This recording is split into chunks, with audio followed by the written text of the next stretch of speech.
Welcome to the Maythorn Monthly for November. We're in Southport.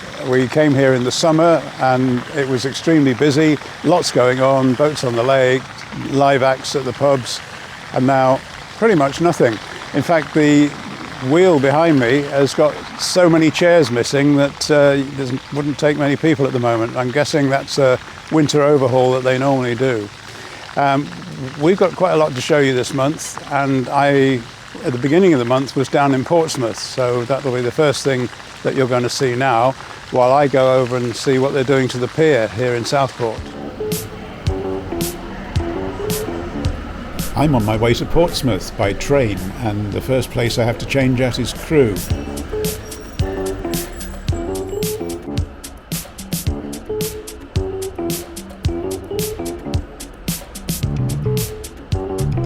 Crewe is one of the busiest stations in this area, and a number of different lines intersect here, so people change here and very often have to wait a while, and so there are plenty of refreshment areas available for you to have a coffee and a snack. So the first part of the journey from the northwest of England down to London takes us to Euston, and for those who've not seen Euston Station in the last few years, it's been quite heavily redeveloped. The first thing they've done at Euston is increase the amount of passenger seating, which is a good thing because the central area of the station used to be just one load of people all standing right next to each other and looking up at an old-fashioned screen. The old screen's been replaced by two new full-colour departure screens, which means it spreads the people out who are staring at it. That didn't take a brain surgeon to work out. The upstairs food court's still there and approached by escalator, and the reason it looks more spacious in here now is that the approach to the underground, which used to be an escalator going down in the middle of the station, has been moved outside.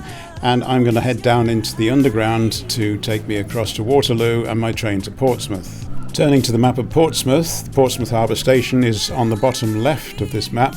The flat that I rent out is in the middle and by Milton Park, and I'm going to be staying at the Farmhouse Inn, so I'm over on the right hand side for my accommodation.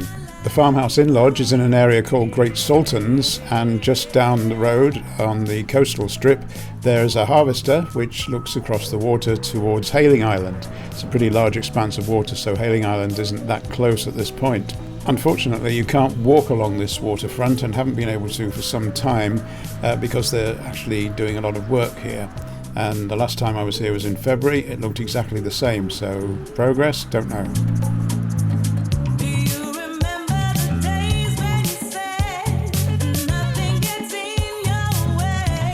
We have to go left out of the gate and up towards a new retail park, which you can probably just see is at a roundabout. And the Ocean Retail Park wasn't here the last time we stayed at the Farmhouse Inn a couple of years ago, so that's new. And yet it doesn't have a bus route.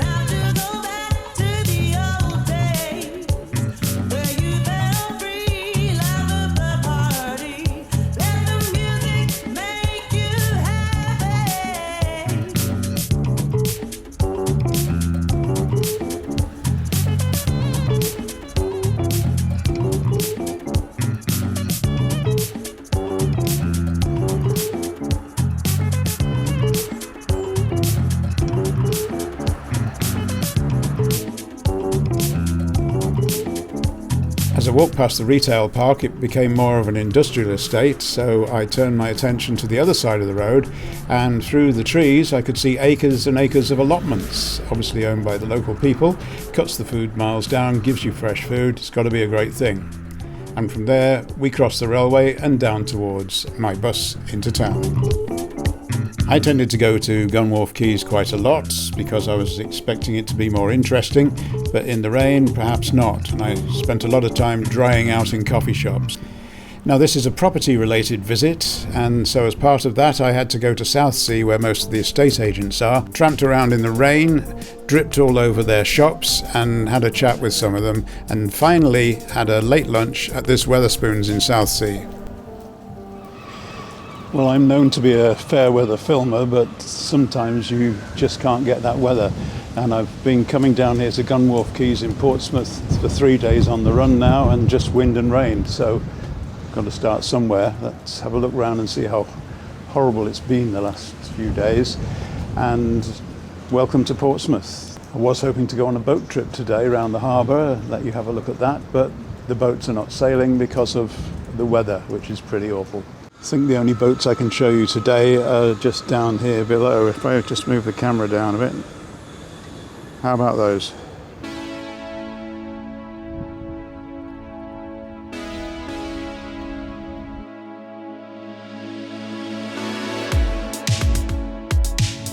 Of course, the weather doesn't stop the big boats like the ferry to the Isle of Wight, and that pulls in alongside the apartments down here and is actually taller than the top floor apartment.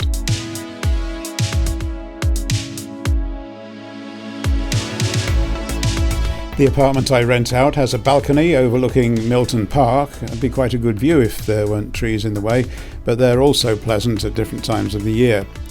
The development has a Victorian walled garden, which is for all residents to use, and a very nice feature indeed.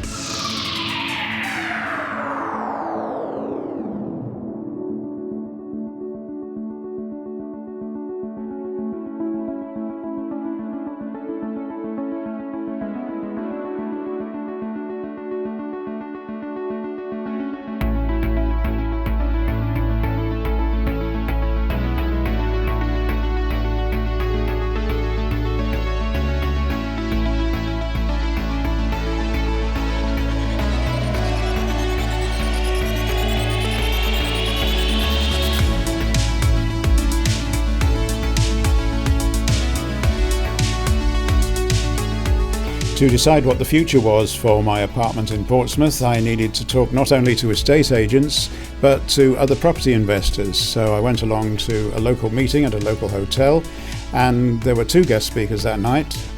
One of them, seen here, sells specialised insurance for landlords, and the other one, he's all about mindset and doing the unconventional. Very interesting meeting, and I did get some good contacts while I was there.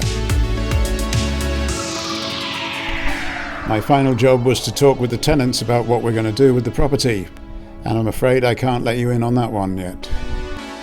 Just as I've packed my bags and I'm heading home, the sun comes out, the sky clears, and I've come down to Gunwharf Quays because I'm going on a train from Portsmouth Harbour. Unfortunately, I haven't got time to go on a boat trip. Maybe next time. I'm taking a most unusual train route back. Train from here in Portsmouth to South Wales, and then another one going up to Chester from there. Quite an elongated route, but it works out quite cheap, and that's what matters at this time of life. And I've got all the time in the world, as Louis Armstrong once sang.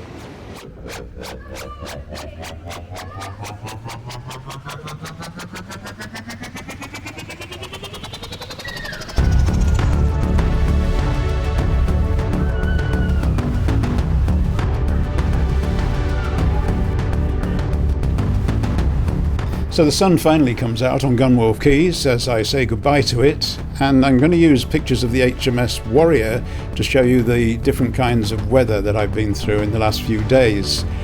It was rainy and miserable and cloudy and stormy. Then the sun came out and it was bright, and the boat looks more attractive in the sunlight.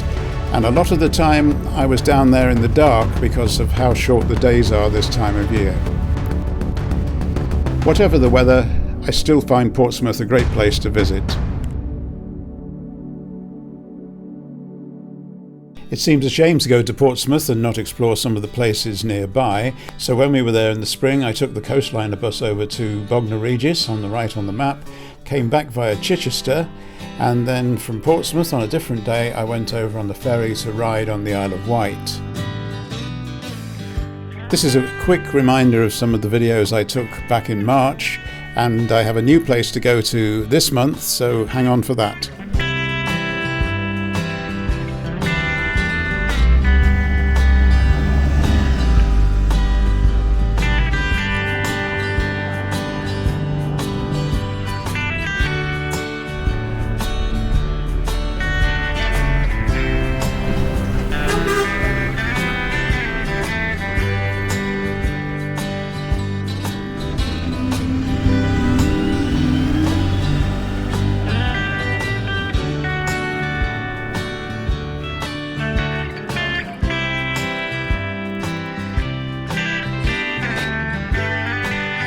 The other trip I made, which I nearly forgot to mention, was a very short one across the water to Gosport from Portsmouth Harbour and a look round Gosport town centre.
Well, this month I'm taking an express bus service over to the left on the map, that's west I believe, and heading into Southampton, quite an important place in the shipping world. The bus was expected to terminate in the town centre by the Westview shopping centre, but I got off early because I spotted a couple of things down on the harbour. This ferry boat was just leaving, but there was a cruise ship in which I managed to get reasonably close to before hitting security gates.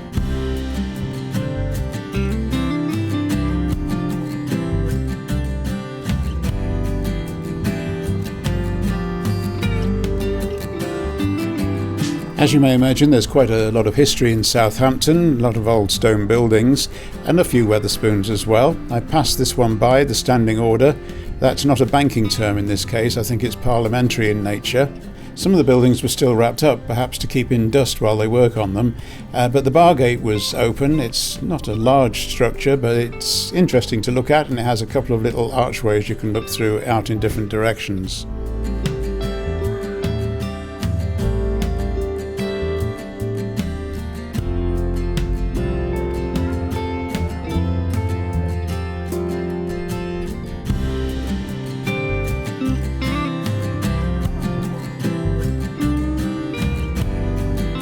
I wandered up through the town centre a bit further. I passed the shopping centre where the bus would have taken me and came across MAST, which is an abbreviation for Mayflower Studios. This is in an area where the university have taken a lot of the buildings, and the one I walked past next looked like an old department store.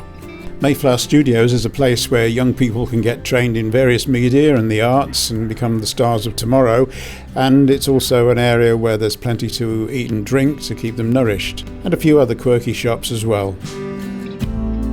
The parks, I think, are worth a mention. Southampton has quite a lot of parks. They're all very pleasant, and they seem to all have statues of someone.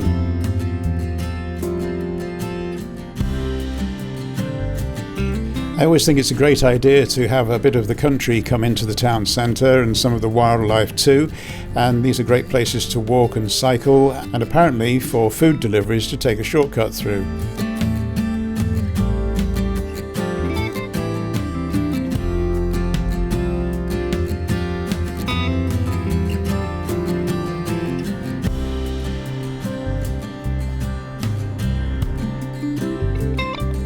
Google Maps is telling me if I cross at these lights and go straight ahead up that curving road ahead, I will come to the Giddy Bridge. That's my place for my mid-afternoon lunch. I always eat late lunch because they do it cheaper. Back to the Mayflower. No, not that one, that's a Triumph Mayflower. This is the Mayflower Theatre as against the Mayflower Studios. And why the Mayflower in connection with Southampton? Because if you Google where did the Mayflower sail from, it generally says Plymouth. But actually that's wrong. Plymouth is where they had to dock after they'd set off from Southampton because of a problem with the boat that was going with them. So the Mayflower eventually made the journey to America on its own, and that did actually sail from Southampton. Now, I've been critical of some of the train companies' liveries and logos in the past, so let me be complimentary about South Western Railway. The lines are very smart and clean, and the way that they've used the S, W and R as a logo, I'm quite impressed with. I do like SWR. And there we must leave Portsmouth, and the road you can see in the distance across the water is the out of the city traffic, as it's called on the signs. It actually goes to a motorway that's the shortest in the UK. Blink and you'll miss it. But I'm not using the roads this visit. I'm travelling back by train, and because of all the cancellations at the time I was coming back, I ended up going so many different routes and going to places I'd never seen before, and the last 2 legs of my journey were both done by rail replacement buses. Yes, the floods we've been having lately have severely affected rail travel and put a lot of rails underwater. So goodbye to Portsmouth, and I wonder where I'm heading for next.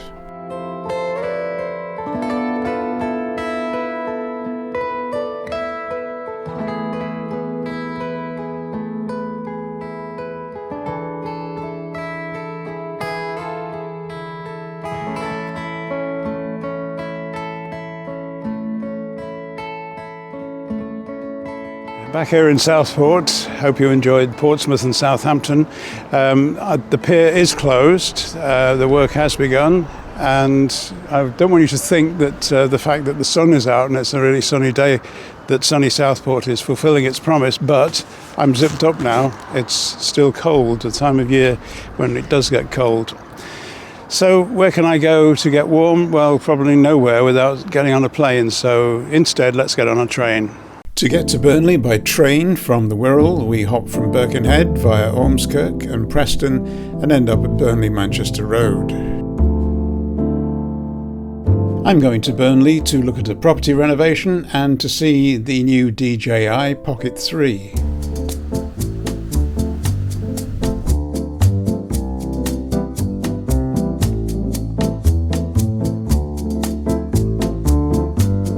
The train journeys begin from Birkenhead's Hamilton Square, and the square is overlooked by the town hall. You can see the St John's Beacon across the river in Liverpool in the background, and the bus drops me at Hamilton Square station to make that journey under the Mersey.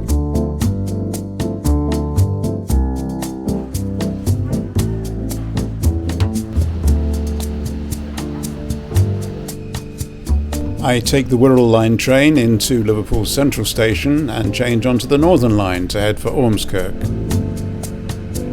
Ormskirk is where my free travel ends. It's the end of Merseyrail and the start of a line going up to Preston, run by Northern Rail. The 2 tracks are separated because the Merseyrail is electrified with the third rail system, and the line going on from there up to Preston is run without electricity by diesel rail cars. The train from Liverpool arrives on platform 1 and the one to Preston departs from platform 2.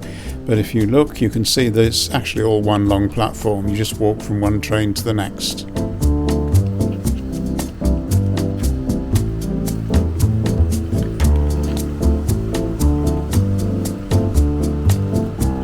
Preston is another important interchange station on the West Coast Main Line between London Euston and the various destinations in Scotland. The train I catch from here has a final destination of York, but I'm only going part of the way and I'm staying in Lancashire.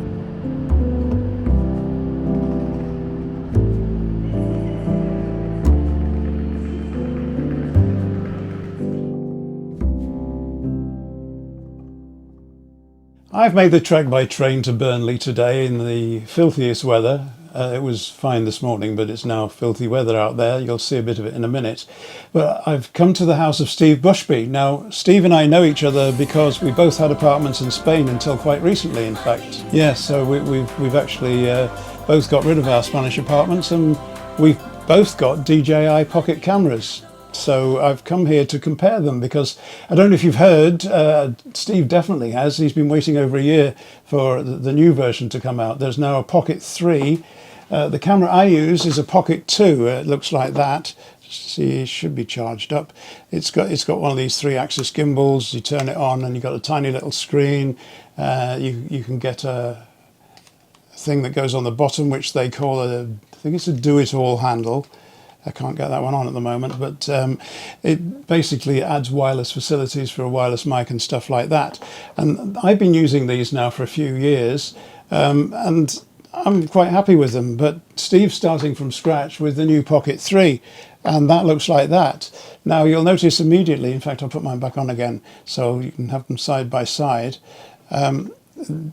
you can see what they've done. They've added a screen, a bigger screen, and it rotates as well. Now, Steve, does it rotate so that you can take vertical and, well, it's That's right, yeah, that's the vertical. So it's, because I saw you switch it off that way before. Yeah, that switches it off too. So how do you keep it on if it switches off when you go into portrait mode? I just press the button. All right, and it'll stay in portrait mode. Yeah, I see, yeah. So it's got a few improvements on it, including the camera itself, some of the speeds it does. But basically, they've been improving this slowly over the years, and this is the first time they've gone for the bigger screen. So I know you haven't actually got to try yours out yet because we've just been registering it, so it's brand new to you. It's only been out a few weeks anyway. So what sort of stuff do you think you're going to be taking with it, Steve? A bit of everything, like you do when I travel, day trips, travel, and the project I'm doing across the road. You know, instead of taking still shots, I'll be taking. You'll be able to take movies. Oh, well, that's good. Yeah. Would you be willing to send a few of those on to me so we can see how you're getting on? Yeah, well. So we'll send some down to you. I like that. Yes, thank you. Yeah. So tell us about the project. It's a bungalow you bought for yourself this time, rather than one you're developing for other people. A bungalow I bought across the road. It's the same type of bungalow I'm living in, built by the same builder back in the 70s. And obviously it's got features that they used to build in those days, 60s and 70s, that I wasn't happy with. So basically I've tore the part. It's a shell at the moment. I've just ripped the house apart down to the bricks and took the ceilings down and floorboards up. And the main thing I'm going for is insulation. And bringing it up to... Yes, and you probably know that I'm trying to insulate wherever I can. Even though I've got houses with tenants in, as I get a room go free, I try to add extra insulation because the cost of energy's got so much for a start. Exactly. But you also want it to feel warm and cosy. Yeah. Now, you've been sending me some still photos, and I'm going to put some of those up. Okay. Tell me about this skip. It's absolutely huge. The skip is a proper skip that you can, not the normal size builder's skip, it's about 3 times bigger than a builder's skip, which is an 8-yarder, a builder's skip. It's one that you can actually drive in, which I've sent you pictures of me driving in with a dumper.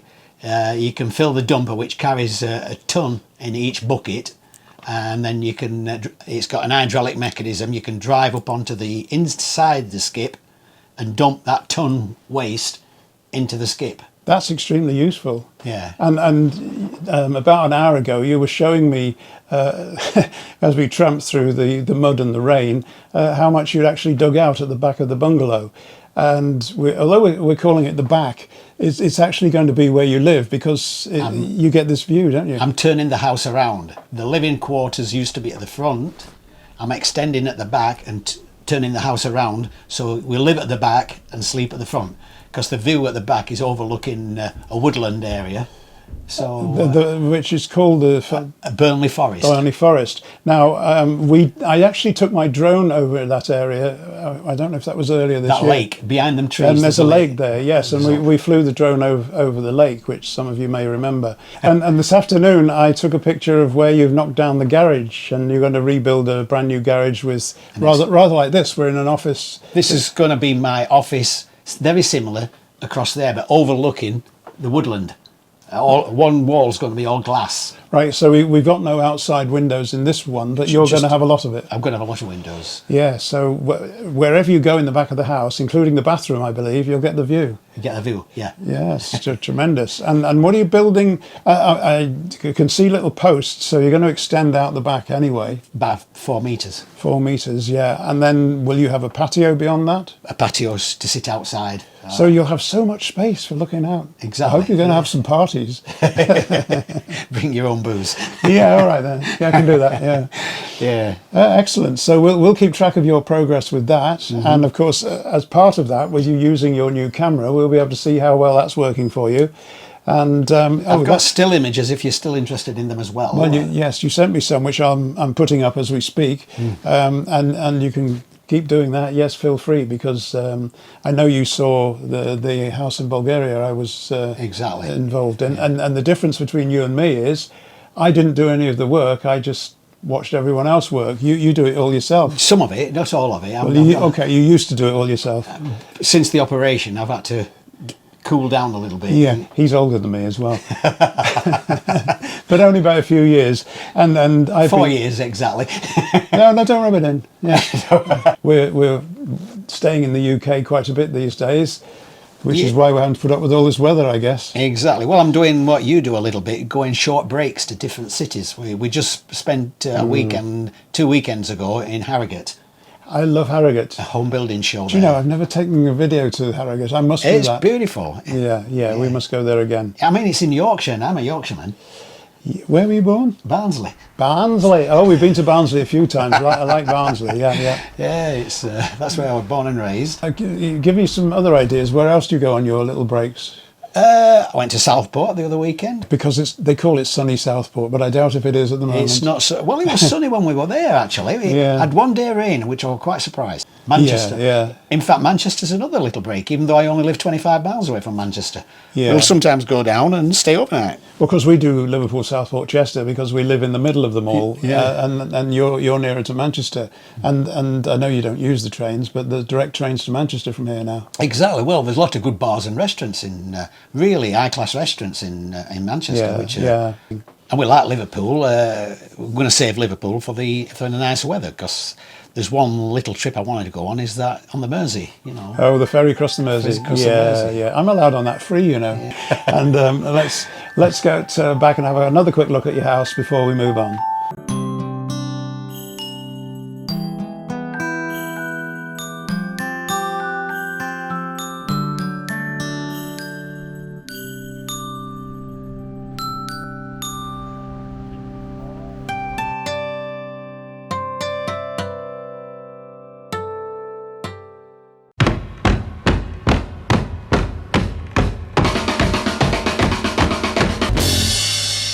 First port of call is West Kirby. I'm standing at a bus stop by West Kirby Station. It's a sunny but cold afternoon, but it's warm enough for people to sit outside the railway station enjoying their coffee.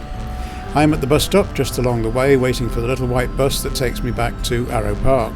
Still in the same position, but a few hours later on, I'm still at the bus stop. There's another white bus going to Arrow Park, but I've decided to get the train out of West Kirby Station.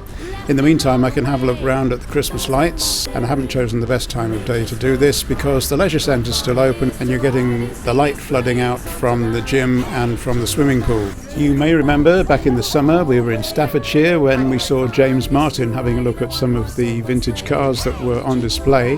He's got a real interest in cars, but he's also a TV chef and has a number of other interests, including music. Yes, he puts on a show and plays guitar and sings, and we said at the time we'd booked to see him in November at the Liverpool Philharmonic. Well, November came round and our seats were on the very back row of the circle, so our view wasn't great. Now, as you walk into the Philharmonic, they're making announcements about no photography being allowed, about switching off your mobile phones and so on. So how come I've got these shots, you may ask, and how come all these people are holding up their phones? Well, James Martin told them to. He wanted them all to switch on the torches on their phone and wave them at him. So of course we did. Back in Arrow Park and in the gardens around our flats, strange things are growing. We have a quick look at these and decide you can't eat them, so we're not interested.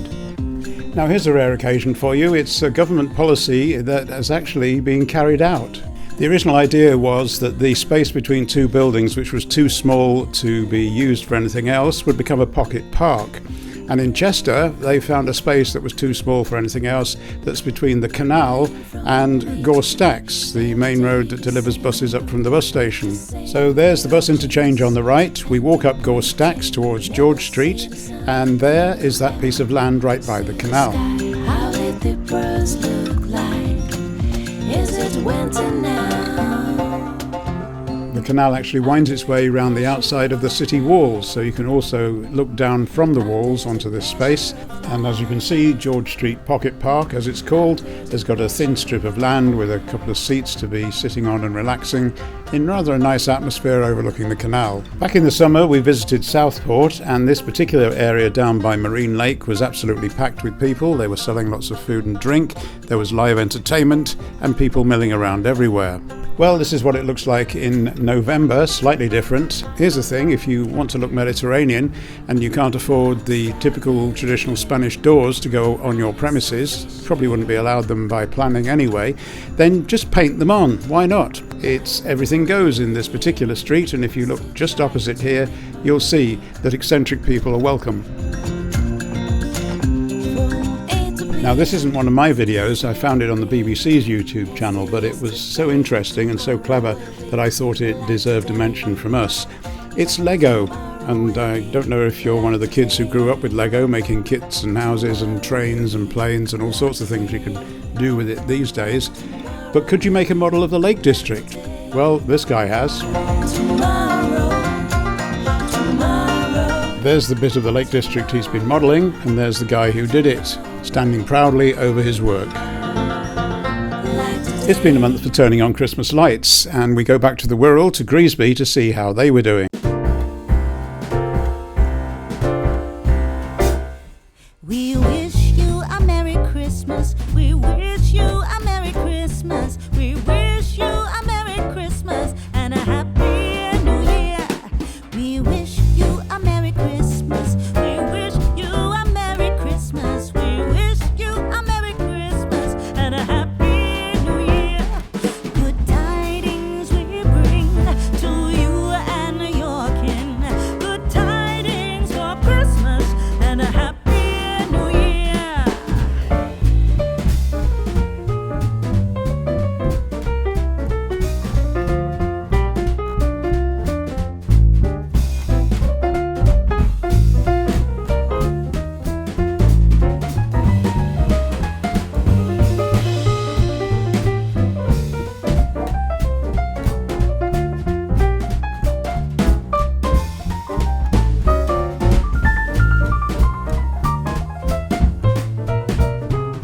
Oh, bring us a figgy pudding. Oh, bring us a figgy pudding. Oh, bring us a figgy pudding and a cup of good cheer.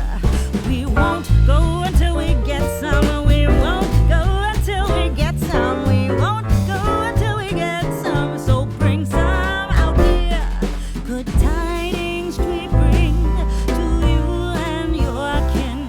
Good tidings for Christmas and a Happy New Year. We wish you a Merry Christmas. We wish you a Merry Christmas. We wish you a Merry Christmas and a Happy New Year. So we're winding up this month back at New Brighton and down by the River Mersey. Across the river there are the cranes in Seaforth Dock, and Ruth, who's behind the camera today, reckons that every time we come to New Brighton those cranes are getting closer, which is a little bit worrying because it gives me images of War of the Worlds where there were similar striding vehicles about that size, so maybe the Martians are actually going to come across the river. Just to give you a better idea of where we are, if we can follow me round, just the Liverpool skyline is behind, it's over there, and you won't be able to see it probably, but the Everton Football Club is being built over there as well. And finally, looking back towards the promenade, we'll get you a close-up of this. Just over there is the pirate ship, or what's left of it. Keeps getting destroyed by the weather, and they keep rebuilding it out of driftwood. So good on them for doing that. As we leave here and we say goodbye to you for November, we're going to walk along to Vale Park. It's only a couple of 100 yards along the promenade, and there's some Christmas festivities going on, and that's where we're going to leave it for this month. I'm sure December will bring a lot more Christmas to you. See you next month.